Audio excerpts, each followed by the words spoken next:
Hello, I'm Robert Mackenzie, and welcome again to the University of Chicago.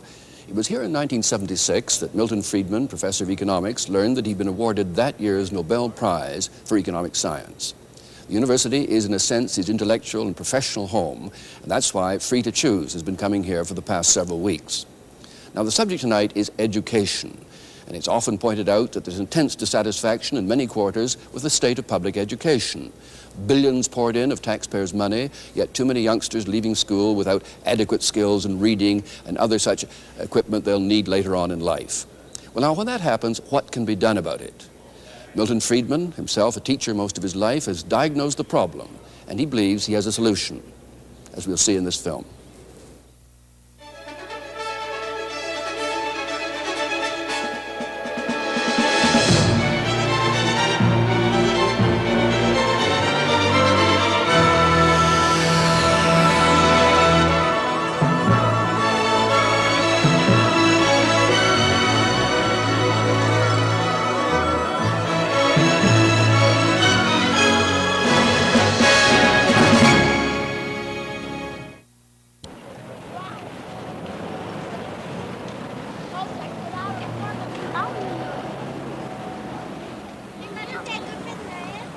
These youngsters are beginning another day at one of America's public schools, Hyde Park High School in Boston. What happens when they pass through those doors is a vivid illustration of some of the problems facing America's schools.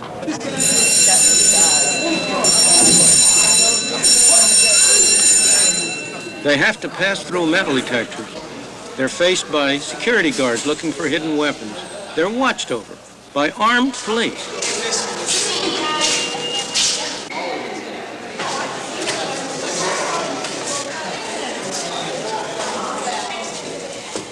Isn't that awful? What a way for kids to have to go to school through metal detectors and to be searched.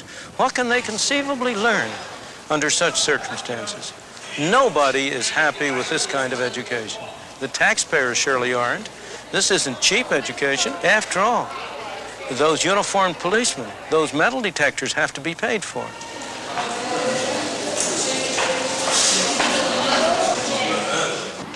And what about the broken windows and the torn school books and the smashed school equipment?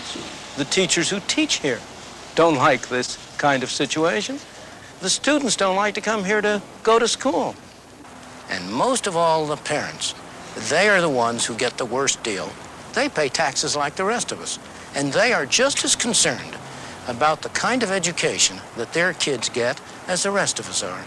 They know their kids are getting a bad education, but they feel trapped. Many of them can see no alternative but to continue sending their kids to schools like this.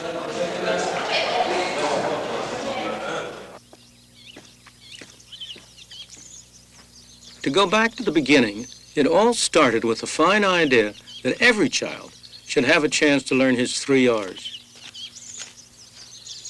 Sometimes in June, when it gets hot, the kids come out in the yard to do their lessons, all 15 of them, ages 5 to 13, along with their teacher.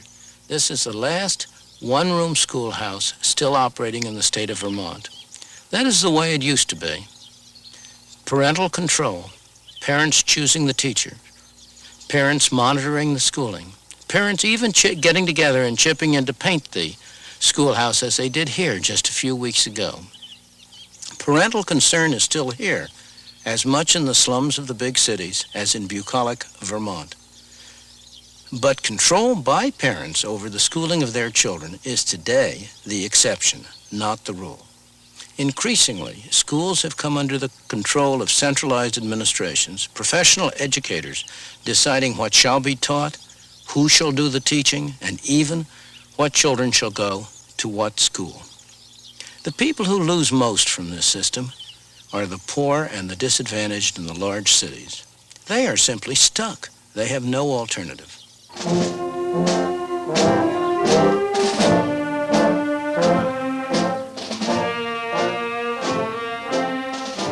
Of course, if you're well off, you do have a choice.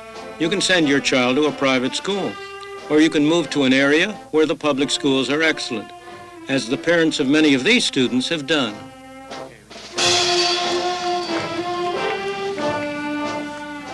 These students are graduating from Weston High School in one of Boston's wealthier suburbs. Their parents pay taxes instead of tuition, and they certainly get better value for their money than do the parents in Hyde Park. That's partly because they've kept a good deal of control over the local schools, and in the process, they've managed to retain many of the virtues of the one-room schoolhouse. Andrew Green, Margaret R. Torrey. Students here, like Barbara King, get the equivalent of a private education. They have excellent recreational facilities. How does his plan differ? They have a teaching staff that is dedicated and responsive to parents and students. Barbara. He's decisive. He's a red. There's an atmosphere which encourages learning. Yet the cost per pupil here is no higher than in many of our inner-city schools. The difference is that at Weston, it all goes for education and that the parents still retain a good deal of control. Unfortunately, most parents have lost control over how their tax money is spent. Ava Bell goes to Hyde Park High. Her parents, too, want her to have a good education. But many of the students here are not interested in schooling. And the teachers, however dedicated, soon lose heart in an atmosphere like this. Ava Bell's parents are certainly not getting value for their tax money. I think it's a shame, really, that parents are being ripped off like we are. When I say, I'm talking about parents like me that work every day, scuffle to try to make ends meet. We send our kids to school hoping that they'll receive something that will benefit them in the future for when they go out here and compete in the job market. Unfortunately, none of that is taking place out at Hyde Park. Children like Ava are being shortchanged by a system that was designed to help them. But there are ways to give all parents more say over their children's schooling.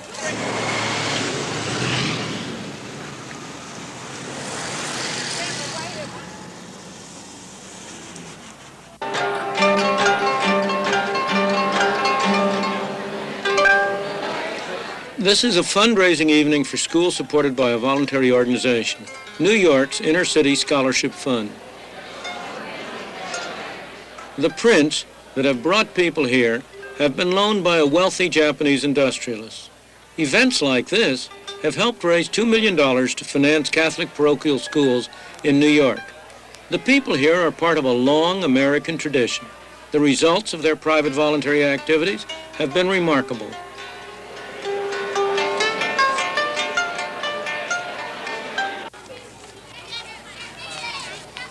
This is one of the poorest neighborhoods in New York City, the Bronx. Yet this parochial school, supported by the fund, is a joy to visit. Boys and girls, we're going to start the workshop now. You start out with task 1, put the words in alphabetical order. The answers are on my... The youngsters here, from poor families, are at St. John Chrysostom's because their parents have picked this school. And their parents are paying some of the costs from their own pockets. The children are well behaved, eager to learn. The teachers are dedicated. Behavior, consistent, contrary, destruction. How old are you, honey? 6. 6. What are you working on? The cost per pupil here is far less than in the public schools. Yet on the average, the children are 2 grades ahead. That's because teachers and parents are free to choose how the children shall be taught. Private money has replaced tax money. And so control has been taken away from the bureaucrats and put back where it belongs. This doesn't work just for younger children. In the 60s, Harlem was devastated by riots. It was a hotbed of trouble. Many teenagers dropped out of school.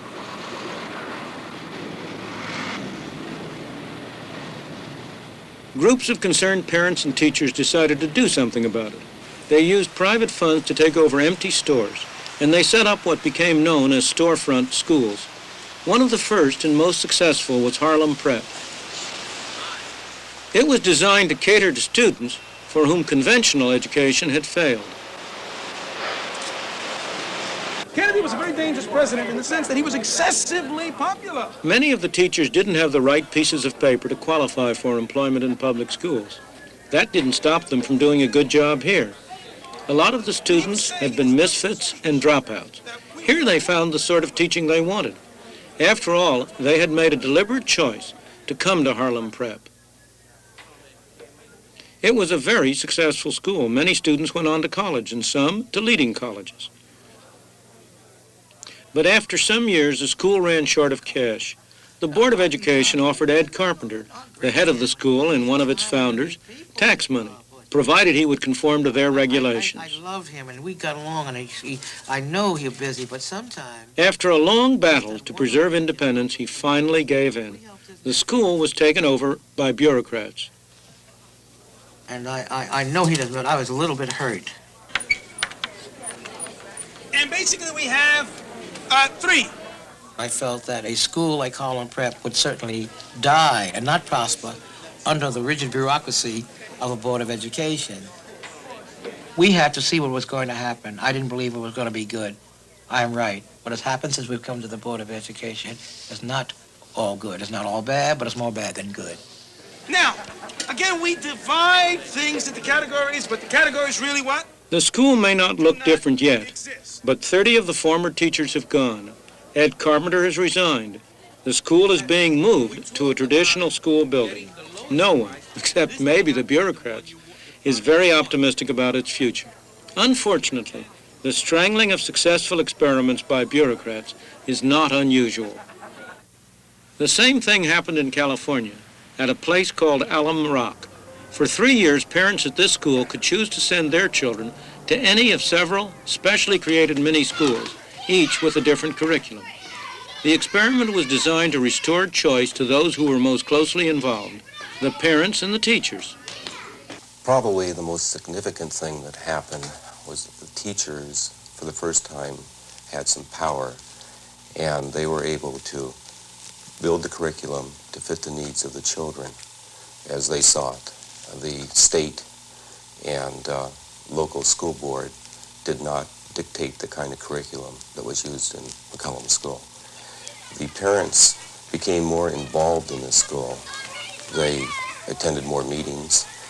Also, they had a power to pull their child out of that particular mini-school if they chose another mini-school. At least in my opinion, was... Giving parents greater choice had a dramatic effect on educational quality. In terms of test scores, this school went from 13th to 2nd place among the schools in its districts. But the experiment is now over. When school resumed after the summer vacation, this was just another public school, back in the hands of the bureaucrats. Giving parents a choice is a good idea, yet it always meets with opposition from the educational establishment. This is Ashford, a town in the south of England. For 4 years, there have been efforts here to introduce an experiment in greater parental choice. Parents would be given vouchers covering the cost of schooling. They could use the voucher to send their child to any school of their choice.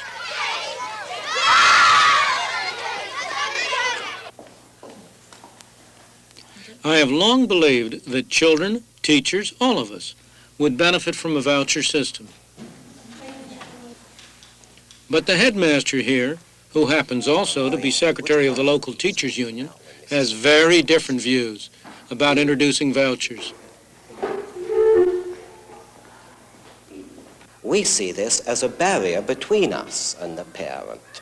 This sticky little piece of paper in their hand, coming in and under duress, you will do this or else.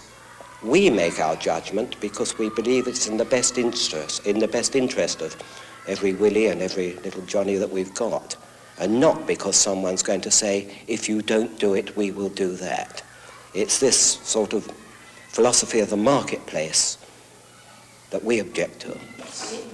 In other words, Mr. G objects to giving the customer, in this case the parent, anything to say about the kind of schooling his child gets. Instead, the bureaucrats should decide. We are answerable to parents through our governing bodies, through the Inspectorate to the Kent County Council, and through Her Majesty's Inspectorate to the Secretary of State. These are people, professionals, who are able to make professional judgments. But things look very different from the point of view of parents. Jason Walton's parents had to fight the bureaucracy, the professionals, for a year before they could get him into the school that they thought was best suited to his needs. As the present system stands, I think parents have got no freedom of choice whatsoever. They are told what is good for them by the teachers. They are told that the teachers are doing a great job, and they've just got no say at all. If the voucher system were introduced, I think it would bring teachers and parents together, I think closer. The parent that is worried about his child would remove their child from a school that wasn't giving a good service and take it to one that was. And if a school is going to crumble because it's got nothing but vandalism, it's generally slack on discipline, and the children aren't learning, well, that's a good thing from my point of view. Even good schools like this would benefit from a voucher system, from having to shape up or see parents take children elsewhere. But that's not how it looks to the headmaster. I'm not sure that parents know what is best educationally for their children. They know what's best for them to eat. They know the best environment they can provide at home. But we've been trained to ascertain the problems of children, to detect their weaknesses, to put right those things that need putting right. And we want to do this freely, with the cooperation of parents, and not under any undue strains.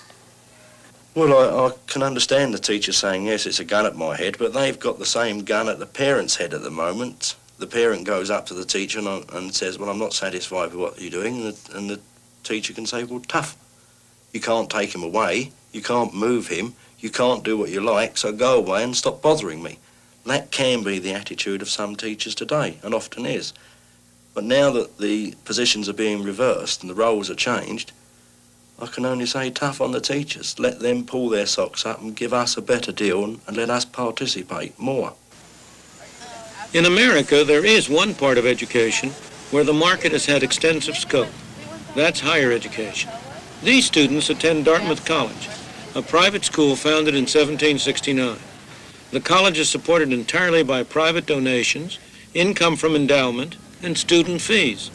It has a high reputation and a fine record. 95% of the students who enroll here complete their undergraduate course and get a degree. The students here pay high fees which cover most of the cost of the schooling which they get. Most of them get the money from their parents, but some are on scholarships provided either by Dartmouth or by outside sources. Still others take out loans to pay the costs of schooling, loans which they will have to pay back years later.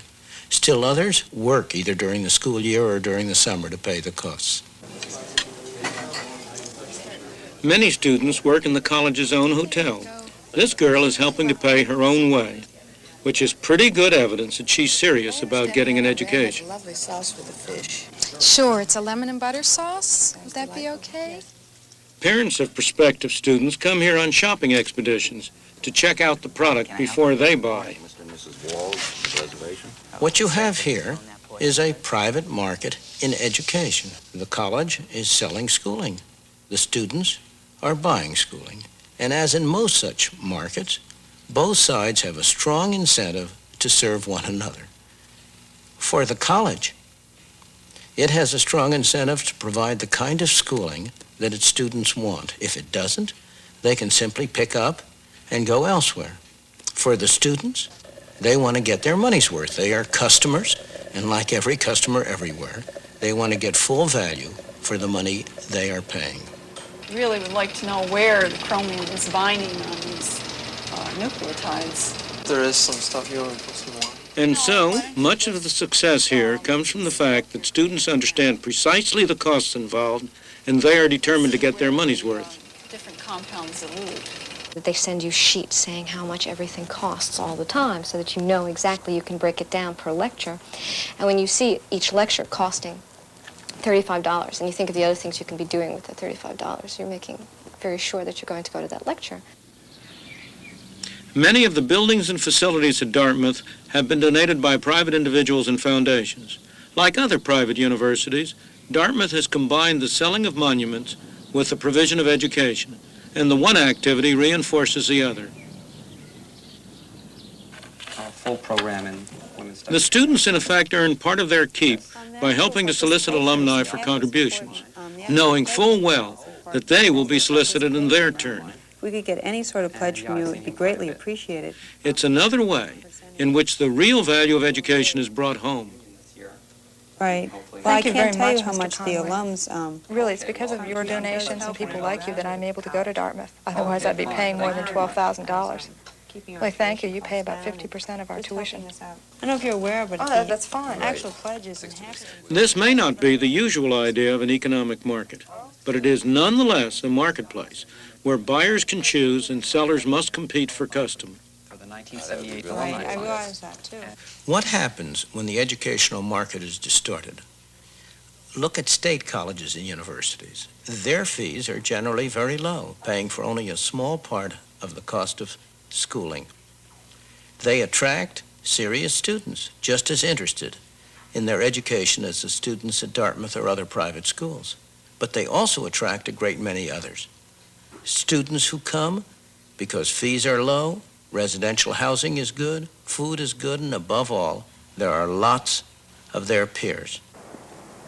It's a pleasant interlude for them. The University of California at Los Angeles. For those students who are here as a pleasant interlude, going to class is a price they pay to be here, not the product they are buying. We frequently wind up with people who cannot compete favorably with even the average person here.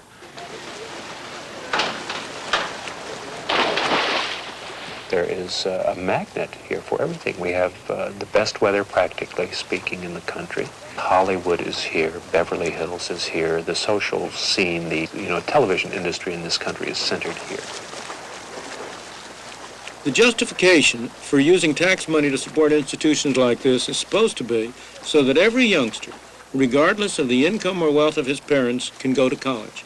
A few youngsters from poor families are here, but not very many.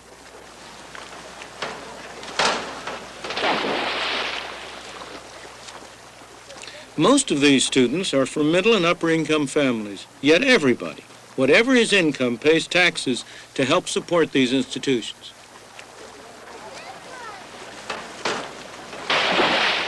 That is a disgraceful situation. It's hardly what public education was all about. These students are being subsidized by people who will never go to college. That means that on the average, people who will end up with higher incomes are being subsidized by people who will end up with lower incomes. And in addition, the quality of undergraduate education is poor.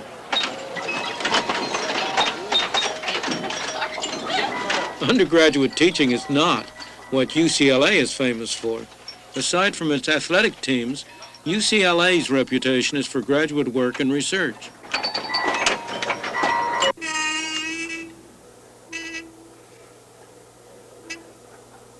Faculty members have every incentive to do research. That's the way to advance in their profession. They have much less to gain by good teaching. I think we ran well over, didn't we? Appreciate everybody staying. We will have our examination on Tuesday.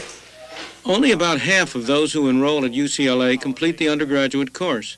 Compare that with the 95% at Dartmouth who finish the work for their degrees. What a waste of student time, and what a waste of taxpayers' money.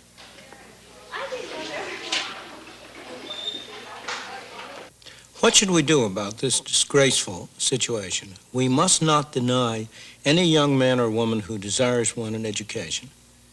Everyone who has the capacity and the desire to have a higher education should be enabled to do so, provided they are willing to undertake the obligation to pay the costs of their schooling, either currently or in later years out of the higher income that their education will make possible.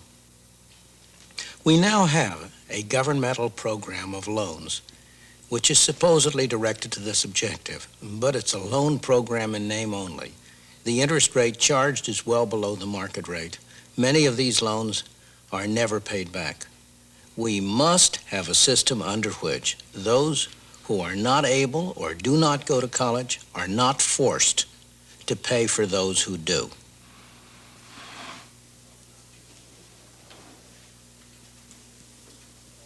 As we've seen, the market works in education. When people pay for what they get, they value what they get. The market works in higher education.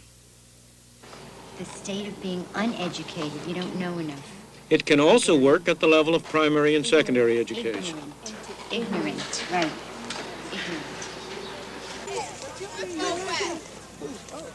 Until we change the way we run our public schools, far too many children will end up without being able to read, write, or do arithmetic. That's not what any of us wants. The system is not working, and it is not working because it lacks a vital ingredient. The experts mean well, but a centralized system cannot possibly have that degree of personal concern for each individual child that we have as parents. The centralization produces deadening uniformity. It destroys the experimentation that is a fundamental source of progress. What we need to do is to enable parents, by vouchers or other means, to have more say about the school which their child goes to, a public school or a private school, whichever meets the need of the child best. That will inevitably give them also more say about what their children are taught and how they are taught. Market competition is the surest way to improve the quality and promote innovation in education as in every other field.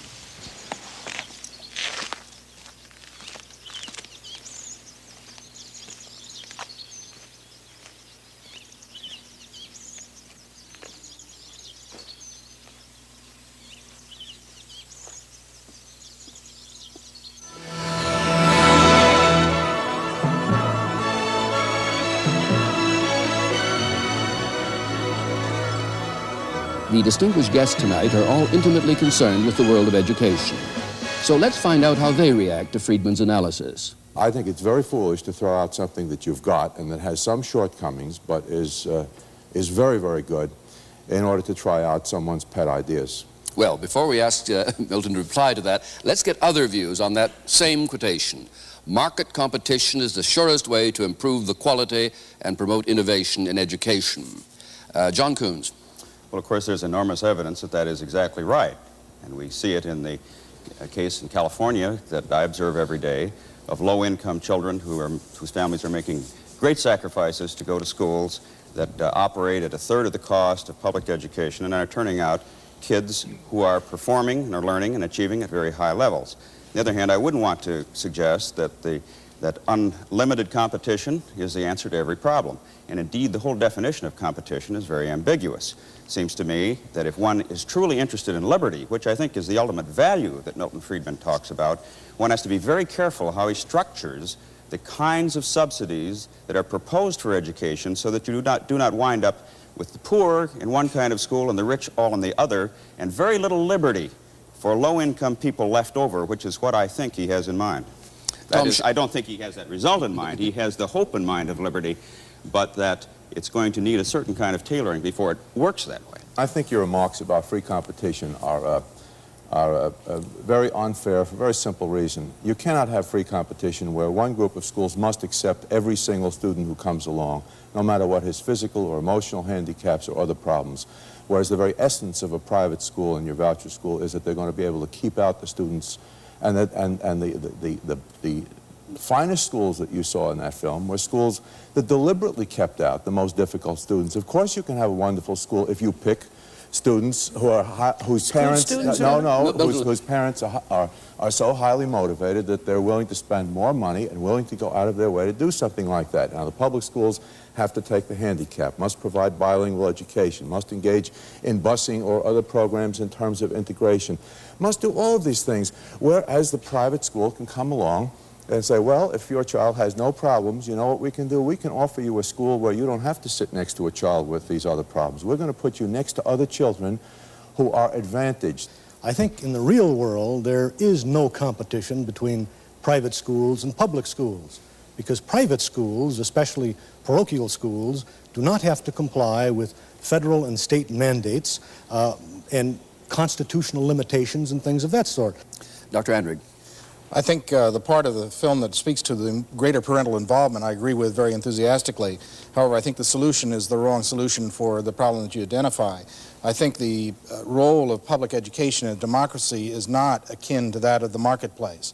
The purpose for the common school is not the same as the purpose for the marketplace. We are trying in our public schools to create a democracy, to create an educated electorate. If you're going to do that, you have to have the common school.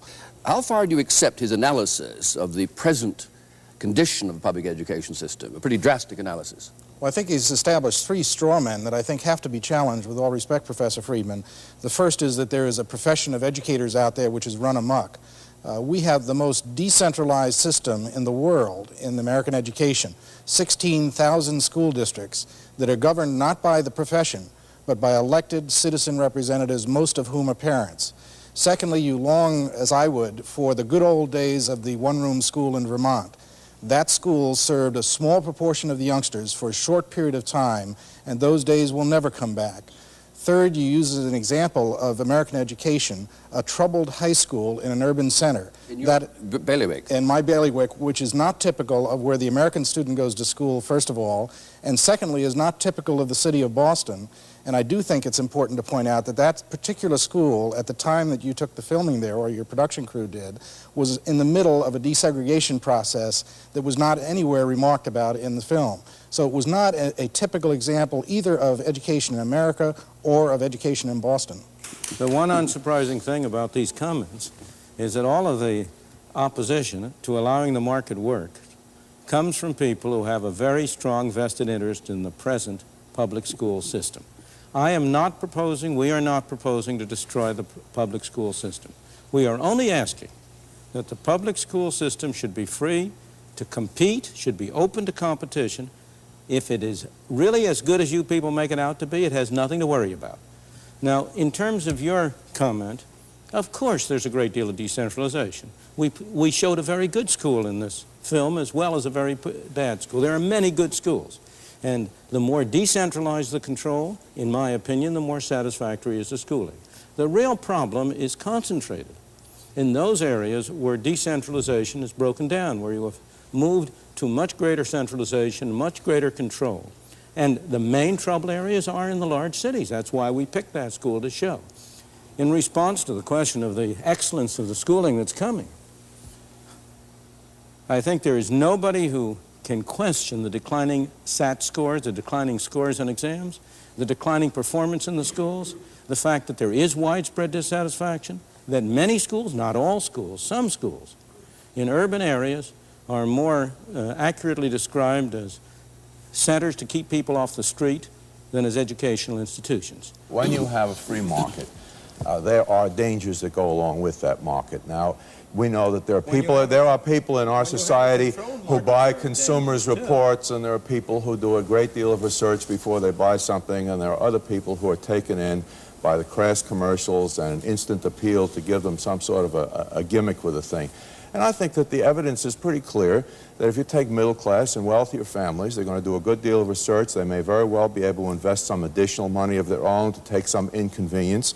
And if you have an open system of this sort, it may very well be that the poorest parents are going to have to take what is most convenient for them, what is going to fit in with their own work schedules, what is not going to require additional sums of money. And there is no doubt in my mind that you set up a system of free choice of this sort, you're going to end up with the poor in one set of schools of their own on the basis of a good deal of gimmicks that will be offered. They're Excuse me, Mr. Shanker, I want to ask you one question. How do you explain the fact that there is no area of the free market, no area of the private market, in which the poor people who live in the ghettos of our major cities are as disadvantaged as they are with respect to the kind of schooling they can get? I want you to name me any aspect of the private market. They're not as disadvantaged in the kind of supermarkets they can go to. They're not as disadvantaged even in the kind of housing they can occupy as they are in respect of the kind of schooling their children can go to. What's your evidence for that? I don't think you have any evidence for that. They're trying to get out. They're trying desperately to get out. Families who have very low incomes are trying to get into the parochial schools that you're talking about. And they're trying to get out of the slums, and they're trying to get into different neighborhoods. They're trying to do all sorts of things. They're doing better on that. They're doing better on that. And instead, in a free choice system, you would have more heterogeneous schools, in my opinion. Far less segregation by social and economic class than you now have. Because now, Dr. Henry? It just doesn't hold up by the very examples you've used. Excuse me, it so happens that right now, the parochial schools are the only alternative really available to low-income people. Do they take all the children who want to get in? The reason for that is that it's very hard to sell something when other people are giving it away. Anybody who wants to send his child to a non-public school has to pay twice for it, once in the form of taxes and once in the form of tuition. Under the kind of voucher scheme that Jack Koons and I would support, that difficulty would be eliminated. You would now have a situation in which the low-income people would have the kind of bargaining power, the kind of possibility of choice that those of us who are in the upper income groups have had all along. Now, I want to move, Jack Koons, I want you to come in now. I know you're in principle advocating the voucher system. Could you give us the case as you see it? I know you've got your differences with Milton on it, but let's have the case. What we are doing in California is establishing a form of change, possible change, proposing a change, in which lower income people will get information along with the opportunity to go to any school of their choice and transportation to get there. Of course they need information. Anybody needs information in a market, and they need information from independent sources, not from the schools themselves, and that's the way the initiative is designed, to come from independent sources. Now, we believe that ordinary people can make the best judgments for their children about where they should go if they're given good professional advice. And it also helps teachers because they can, for the first time, be professionals. They can act like real professionals because they don't have a captive audience. They don't dominate their client, they respect their client, and they deal with them on the basis of contract. What could be better for teachers than for the first time to become people who are dealing in a democratic and respectful way with clientele instead of with captives? I am concerned that voucher systems will lead towards havens for white flight, will lead towards a dual school system in the sense that you have one school system operating under one set of rules, the other school system, the public school system, operating under carefully articulated educational policy in any given state. In fact, and that's why I think in Los Angeles County, the movement to private schools last year was less, a smaller percentage than in the statewide pattern. You may have 5 or 10% of the students who have very severe problems and come from families with very severe problems. And those students take up 95% of the time of the teachers and the administrators, and the other children aren't getting an education. Now, you're going to set up your voucher school. Are your voucher schools going to accept these tough children? You bet they are. Well, if they accept these, and those kids, if they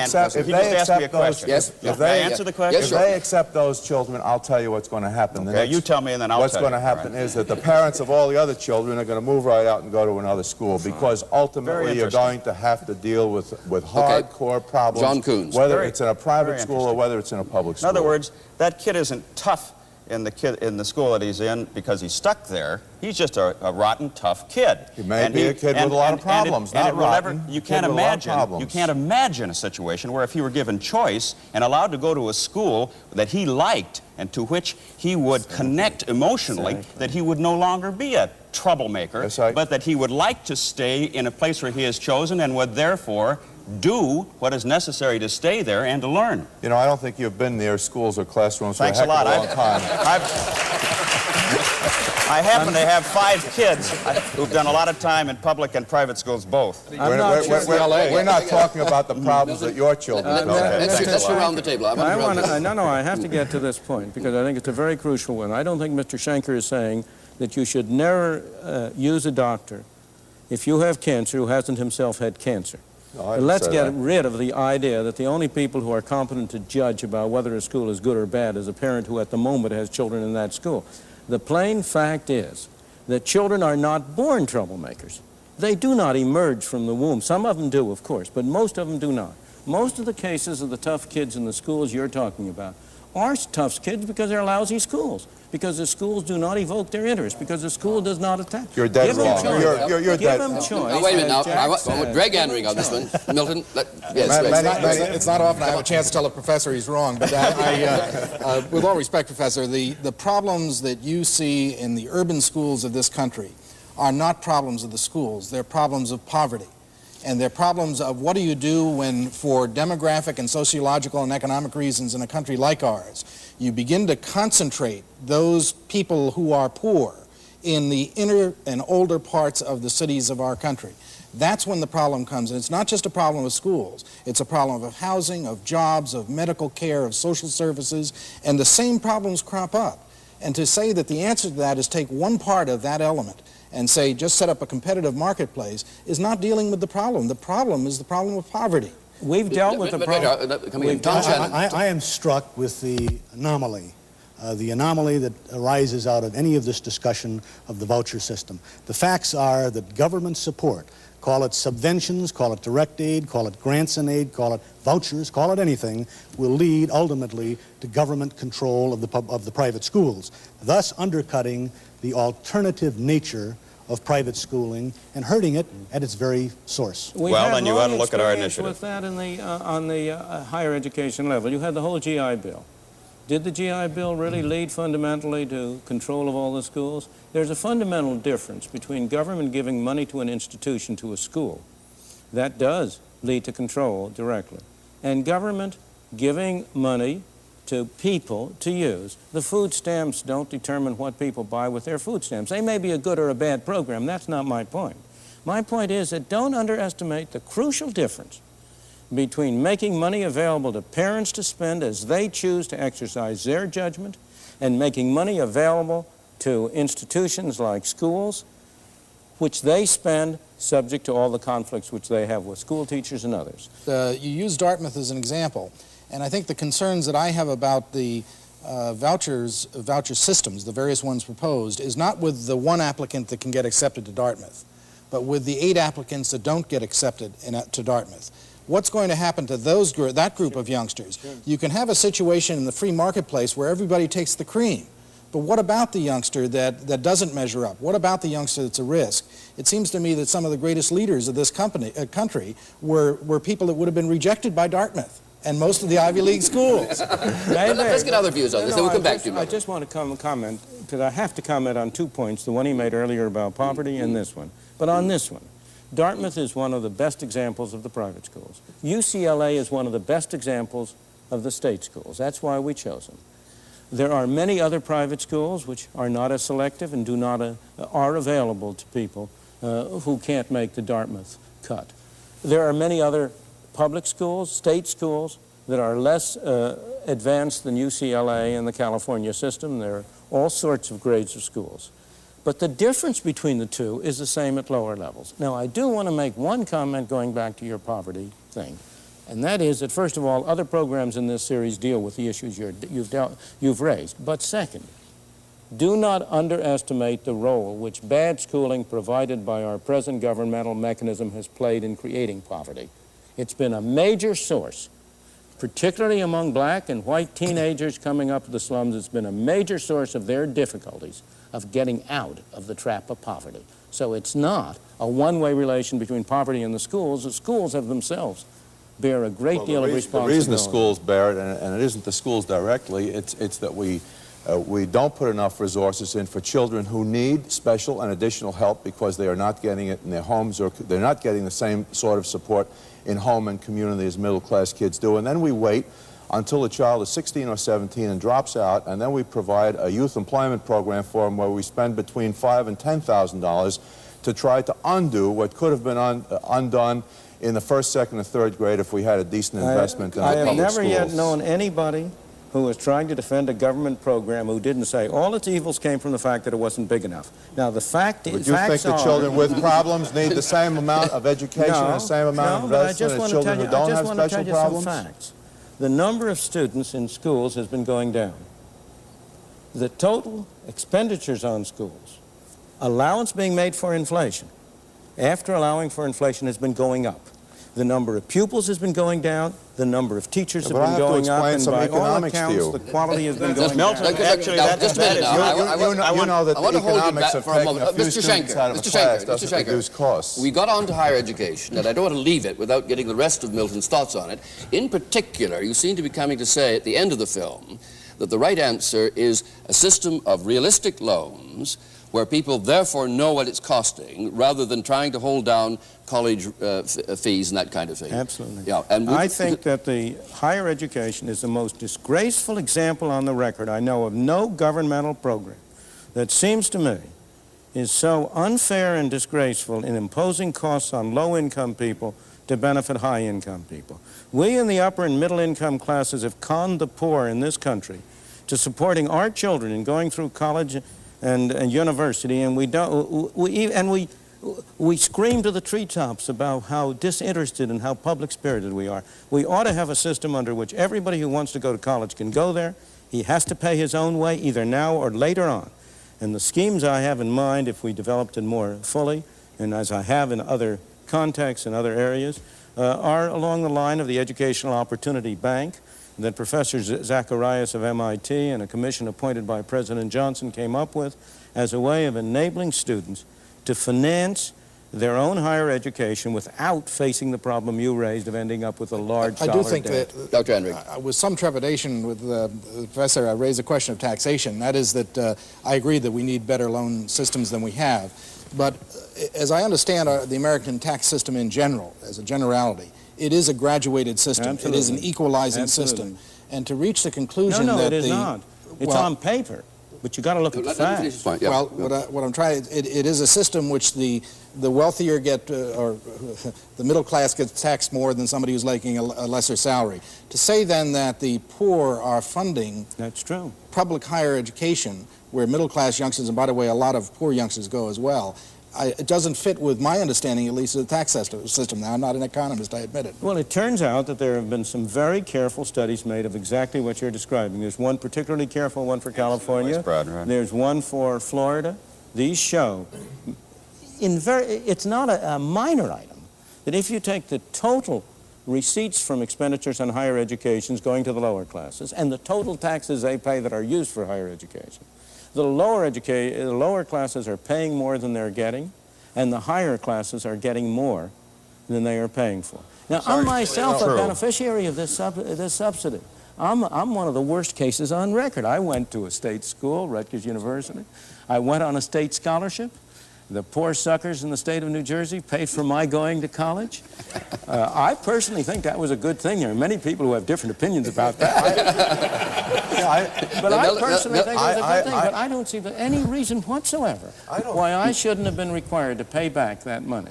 Individuals pursuing their separate individual interests also provide public benefits. Of course, I think that the public benefited from my getting an education, but the primary beneficiary was me. I was the one who got the benefit from it. I was the one who had the higher income. No, you benefited. I know I benefited. I don't know about the public. I'd like others of you to react, though, to the idea of moving from state education at the higher level, which is based upon low fees in state universities, in favor of a loan system. This is hotly debated in many other countries, too. What's your own feeling about that? Being a tenured professor at a state university, I suppose you really put me on the spot. I hope none of my friends are listening, but I tend to agree in general with Milton Friedman that we ought to find a way to open up to all classes, all income classes, the kinds of opportunities that the middle class have at my university. And I cannot give you, we don't have time to go through all of the kinds of ways in which we would do it, but I would, just personally, it seems to me we ought to let people come free at the beginning and pay it back out of their income over their lifespan. So if they make a lot of money, they pay back a lot of money. Perhaps we can run the whole university in the future on their success to which we contributed with our teaching. And if they don't make any money, they don't pay anything back, and that's okay too. And you ought to anything share in that the losses if they Exactly. don't. I can't think of anything that would frighten poor people more than the thought at the end of the 4 years or 6 or 7 or 8 years of higher education, they have this albatross around their neck. Only if they're rich. There's no albatross. Only if they become in the rich. future. There's no albatross. Would you say the same thing about people who start businesses? You've got millions of people in this country who start private businesses every year. Many of them lose money. Many of them make money. Would you say that nobody is going to start a business because he might end up with an albatross? You want to let people decide that for themselves. What I really want to know is a very different thing. How do you justify taxing the people in Watts to send the children from Beverly Hills to college?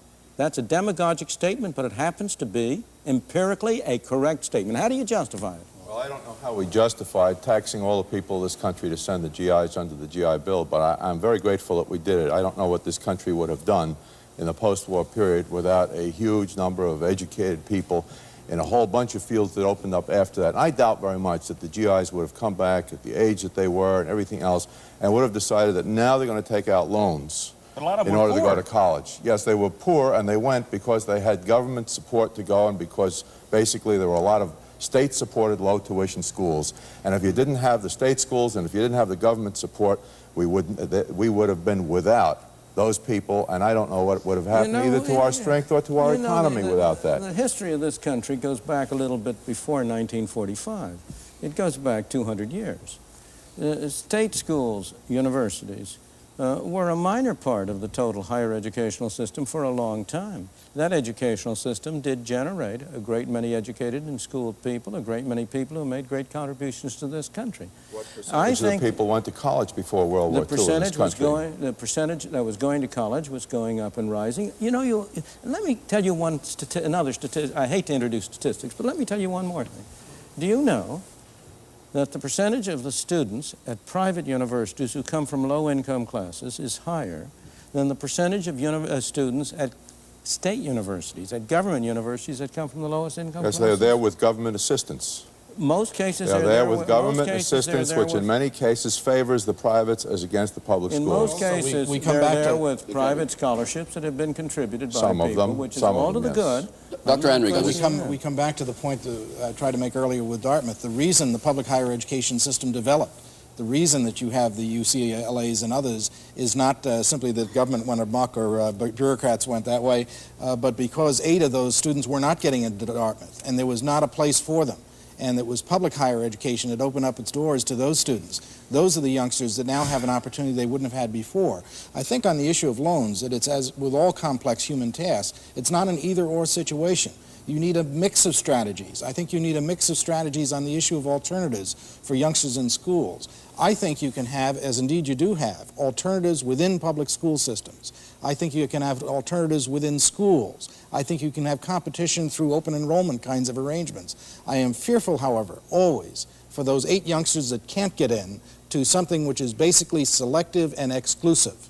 If you can assure us that those 8 youngsters all will be provided with equal attention, equal opportunity, and equal rights, then I would begin to be more interested in the alternative. But I want to suggest to you that we're not proposing, neither Jack Koons nor I, to dismantle anything. We're only saying put up or shut up. Either show that you can produce the kind of education people are willing to go and get, or reduce your size, go out of business. We are only proposing that there be a wider range of alternatives. Now, it is not true. No, let me put a different point to you. There are a small minority of people who are problems. Is it desirable to impose a straitjacket on 100% of the people or 90% of the people in order to provide special assistance or special help to 4 or 5 or 10% of the people? Not at all. I think that there's a big difference between 2 kinds of systems. One kind of system in which the great bulk of parents have effective freedom to choose the kind of schools their children go to, whether at the lower or the higher level. And there are programs and provision for a small minority. That's one kind of a system. That isn't what we have now. What people in the public school system, people like yourself, do, they do not want to give up the monopoly of the public school system any more than the post office wants to give up the monopoly of delivering mail. Well, I think you attribute the monopoly desire to the bureaucrat. And I don't think that's right. The concern of the public school is for being sure that every youngster in this country gets access to a public education. Excuse me, you have had an attempt to introduce voucher experiments around the country. Every one of those attempts, as at Alum Rock and elsewhere, has been prevented by the opposition of the educational bureaucracy. Oh, but no, you can't. That's a glittering generality. That was true in New Hampshire. It was true in Connecticut. It's not true in Alum Rock, because Alum Rock was not what you might call a voucher system. It was a kind of a system of free choice within public schools. All right. And whereas one school did better in its scores, others did worse, and when you measured the whole system, when it was all over, the scores were exactly the same as they were before, except that some students had moved to other schools and the grades were better in one school as against another. We do very strongly oppose a voucher system which will end up with public schools being abandoned and thereby destroyed largely. They will become the schools for those who can't get in anywhere else or who are expelled elsewhere. So if you compel public schools to educate all children, including the most difficult, and if you have other schools... It isn't compelling public schools, it's compelling parents. No, it's public schools. The public school cannot say to a parent, your child is very difficult, your child throws things, your child screams and yells, your child takes all the attention of the teacher, therefore get out and go find a private school. On the other hand, you have hundreds of private schools in this country where when they get a very disturbed child, out that child goes, and where does that child go? The public schools must take them. But look at the and that's what we have. We have one system of schools which cream and which throw out the most difficult. You know, it would be like a hospital throwing out all the sick patients and keeping the healthy ones. Well, there we leave this week's discussion. I hope you'll join us for the next episode of Free to Choose.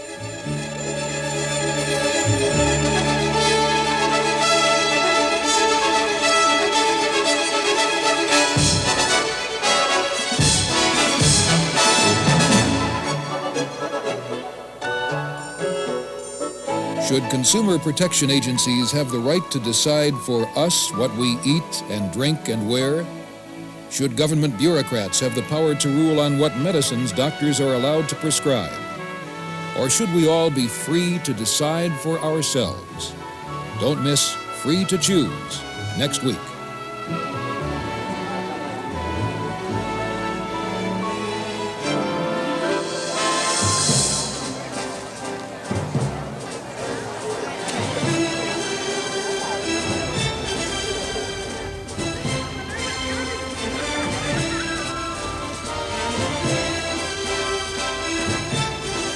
This is the code that the system uses.